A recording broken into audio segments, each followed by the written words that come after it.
કેટલીક આનુષાંગિક સિસ્ટમોના કારણે અને ઉત્તરીય ભાગોમાં દેશના જે જેટ સ્ટ્રીમના વાયુદાબને પાછળ ધકેલે છે તેના કારણે પવનની ગતિ છે ગુજરાતના ભાગોમાં પણ જવાની શક્યતા રહે છે.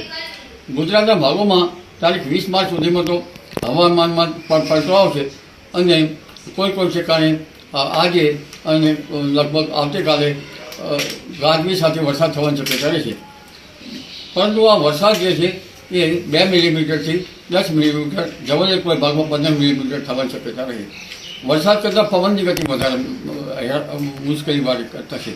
અને આ માર્ચ માસમાં ગરમી પછી જે હવામાન થઈ રહ્યું છે, એક સપ્તાહમાં ગરમીમાં ઘટાડો થવાની શક્યતા છે, એક નકારાત્મક બાબત કહી શકાય. ગરમીનું મેન્ટેનન્સ થવું જોઈએ. એટલે હવે આ સિસ્ટમો જે આવી રહી છે, પવનની ગતિ વધારે છે, વિશાળ હવામાનની વિપરીત અસર થશે, તુષાર જેવા પ્રકારની જીવાતો આવવાની શક્યતા છે, જેથી ખેડૂત ભાઈઓ પાક સંરક્ષણના પગલાં લેવા સારું રહે. ત્યારબાદ 25 માર્ચે પછી ઋતુમાં આવશે, બીજો 28 માર્ચથી એપ્રિલ શરૂઆત સુધીમાં આવવાની શક્યતા રહેશે. એટલે એક પછી એક સિસ્ટમો આવતા આ લગભગ મોસમ પ્રભાવી રહેશે. પરંતુ જે ગરમી ઘટી ગઈ છે તે નકારાત્મક બાબત સૂચન કરે છે. અને માર્ચ માસમાં પ્રી મોન્સૂન એક્ટિવિટી જેવું થઈ રહ્યું છે.